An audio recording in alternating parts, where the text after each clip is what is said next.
कितना भी पकड़ो फिसलता ज़रूर है, कि कितना भी पकड़ो फिसलता ज़रूर है, और ये वक्त है साहब बदलता ज़रूर है। तो मेरे प्यारे ऑडियंस, आप सबको मेरे तरफ से प्यार भरा नमस्कार। बच्चों, मेरा आज का वीडियो जो है वो एक प्रकार का मोटिवेशनल वीडियो है, आपके अंदर एनर्जी पैदा करने का वीडियो है, आपके जोश और जज्बात को बढ़ाने का वीडियो है।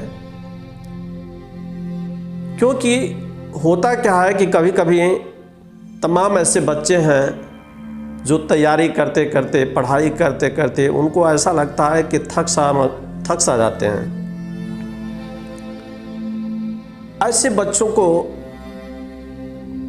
मेरे तरफ से दिए गए 3-4 पॉइंट्स हैं, उनको ध्यान देना पड़ेगा। तो मेरा पहला जो उद्देश्य था इस वीडियो बनाने का वो यही था कि तमाम ऐसे बच्चे हैं, स्टूडेंट्स हैं, उनके अंदर बहुत सारी एनर्जी है, कुछ करने की बहुत बड़ी क्षमता है, बावजूद उसके वो थक हार करके निराश होकर के घर बैठ जाते हैं। तो मेरे प्यारे स्टूडेंट्स, देखिए मेरा जो पहला पॉइंट है आप नोट करिएगा। ब्राइटनेस और डार्कनेस दो चीज़ें होती हैं, आशा और निराशा। निराशा इंसान को हमेशा नीचे ले जाती है, जबकि आशा इंसान को डे बाय डे, दिन प्रतिदिन उसको हमेशा ऊपर जाने के लिए प्रेरित करती है। तो मेरे प्यारे स्टूडेंट्स, मेरी अपील है, मेरी आग्रह है कि आप अपने आसपास कभी भी डार्कनेस का माहौल न पैदा होने दें। हमेशा एक आशा, एक ब्राइटनेस आपके आसपास का होना चाहिए। आपके आसपास का माहौल हमेशा पॉजिटिव होना चाहिए। अगर कोई भी नेगेटिव व्यक्ति, कोई नेगेटिव इंसान, कोई नेगेटिव इन्वायरमेंट्स अगर आपके पेरिफेरल में आता है, आपके वातावरण में आता है, तो आप उसको ज़रूर इग्नोर करें और हमेशा आशा की तरफ जाएं। दूसरा जो सबसे इम्पोर्टेंट पॉइंट्स है वो है रिपीटिशंस। तो मेरे प्यारे स्टूडेंट्स, रिपीटिशंस खास करके सक्सेस होने में महत्वपूर्ण रोल अदा करता है। आपको तमाम ऐसे टॉपिक्स होंगे जो समझ में नहीं आते होंगे, खास करके मैथमेटिक्स। तो ये सब्जेक्ट रिपीटिशन के सब्जेक्ट हैं। आप कोई भी कंपटीशंस की तैयारी करते हैं, आप जितनी बार चीज़ों को दोहराते हैं वो चीज़ें आपके अंदर उतना ही ज़्यादा जो है कैपेसिटी के रूप में स्टोर होती है, जो फ्यूचर में आपकी सफलता का एक कारण बनती है। तो रिपीटिशन बहुत ज़रूरी है। मैं तमाम वीडियोज़ डालता हूँ, वो आप उस हर वीडियो को देखिए और पहली बार समझ में नहीं आता है तो दोबारा उसको रिपीट करिए, तिबारा रिपीट करिए, जब तक आपको समझ में नहीं आ जाती है चीज़ें, आप उसको पढ़ते रहिए। तीसरा जो पॉइंट्स है वो है हार्ड वर्किंग। बहुत सारे बच्चे हैं जो बहुत मेहनत करते हैं और मेहनत करते करते करते करते जब उनको एकदम पीक पॉइंट पे पहुंच जाते हैं, सफलता बिल्कुल करीब होती है, उस पॉइंट्स पे जा कर के वो हताश और निराश होकर के घर बैठ जाते हैं। तो ऐसे बच्चों से मेरी आग्रह है कि आप थोड़ा और मेहनत किए होते। जैसे एक पहाड़ होता है, पहाड़ पे चढ़ना बहुत मुश्किल होता है, उसके पीक पॉइंट पे जाने में बहुत समय लगता है, बहुत कठिनाइयों का सामना करना पड़ता है, बहुत दर्द झेलने पड़ते हैं। किंतु कल्पना करो कि जब उस पीक पॉइंट, सबसे उच्चतम बिंदु पर अगर आप चले जाते हो तो आपको उतरने में कितना समय लगता है। मेरे कहने का मतलब कि उतरने में आपको कोई समय नहीं लगता और आप ऑन द स्पॉट तेज़ी से जो है उस पहाड़ से उतर आते हो। तो पढ़ाई करते समय भी यही चीज़ें आप पे लागू होती हैं। आप पढ़ते जाते हो, पढ़ते जाते हो, पढ़ते जाते हो, और जब सफलता आपके करीब आती है, कभी कभी इंसान वहाँ से फिसल करके और फिर अपने प्रारंभिक बिंदु पा जाता है। तो हार्ड वर्किंग के साथ साथ होता है स्मार्ट वर्किंग भी। आजकल कंप्यूटर का ज़माना है, यूट्यूब का ज़माना है।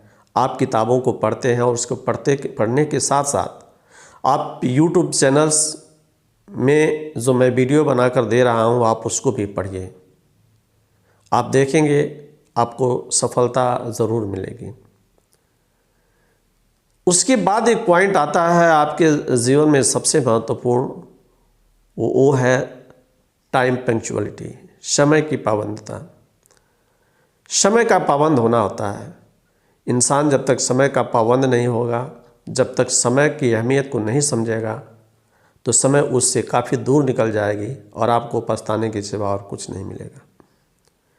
तो समय को ध्यान देते रहिए और समय के अनुसार, बदलते हुए माहौल के अनुसार अपने आप को बदलिए, तब जा कर के आप सफल होंगे। क्योंकि दुनिया है साहब, उगते सूरज को सभी सलाम करते हैं। सलाह देने वाले अनेकों मिल जाएंगे, लेकिन जब आपके ऊपर दिक्कत और विपत्ति आएगी तो वही सलाह देने वाले पीछे मुड़कर चले जाते हैं। तो ऐसे लोगों से सावधान रहिए। जैसे एक पेड़ होता है, जब छोटा सा बीज आप ज़मीन में गाड़ते हैं तो उसको बचाना पड़ता है। आंधी, तूफान, जानवर, कीड़े, सबसे बचाना पड़ता है। आप उसको बचाने के लिए तरह तरह युक्तियां करते हैं, दवाइयों का छिड़काव करते हैं, उसके किनारे तक बाड़ा बनाते हैं, समय समय पर पानी देते हैं, खाद देते हैं, और धीरे धीरे वो पौधा बढ़ता जाता है। और जब वो पौधा बढ़ करके जब एक विशाल वट वृक्ष का रूप ले लेता है, तो कल्पना कीजिए, चाहे जितनी बड़ी आंधी और तूफान आए, उस पेड़ को हिला नहीं सकती। तो मेरे दोस्त, मेरे बच्चों, मेरे कहने का भी उद्देश्य और तात्पर्य यही था कि आप अपने आप को शीप करते हुए चलिए। आपके आसपास तमाम निगेटिव्स लोग आएंगे, तमाम तरह के एडवाइस देने वाले लोग आएंगे, तमाम तरह के लोग कहेंगे कि अरे अब कमाओ, कितना ज़्यादा पढ़ाई कर रहे हो, पढ़ाई करते करते आपकी उम्र इतनी हो गई। तमाम प्रकार के लोग निगेटिविटी पैदा करने आपके जीवन में आते हैं। आप सब से सेफ होते हुए चलिए, क्योंकि जब आप सेफ होते हुए जाएंगे और एक दिन जब सफल होंगे, गवर्नमेंट जॉब आपको मिलेगी, तो वही लोग जो आपके अंदर जो निगेटिविटी फैलाते हैं, वे लोग आपको सलूट करते हैं। क्योंकि मैंने बताया ना आपको कि उगते सूरज को सभी सलाम करते हैं, क्योंकि तब आप एक उगता हुआ सूरज हो जाते हैं। तमाम लोग, जो रिश्तेदार, दोस्त, मित्र, यार, जो सब आपको छोड़कर चले जाते हैं, वो लोग आपके इर्द गिर्द घूमने लगते हैं। तो मेरे कहने का मतलब यही था मेरे प्यारे स्टूडेंट्स, कि आप अपने दिनचर्या को बिल्कुल बना कर रखिए। और एक चीज़ और मैं आपको बताना चाहूँगा। देखिए, पढ़ाई लिखाई में बुक्स और मैटर का भी बहुत बड़ा अहम रोल होता है। आपको जितना सुंदर, जितना बेहतर मटेरियल मिलेगा, जितना बढ़िया बुक्स मिलेगा, संसाधन मिलेगा, आपकी तैयारी, आपकी गति उतनी ही आगे बढ़ती जाएगी।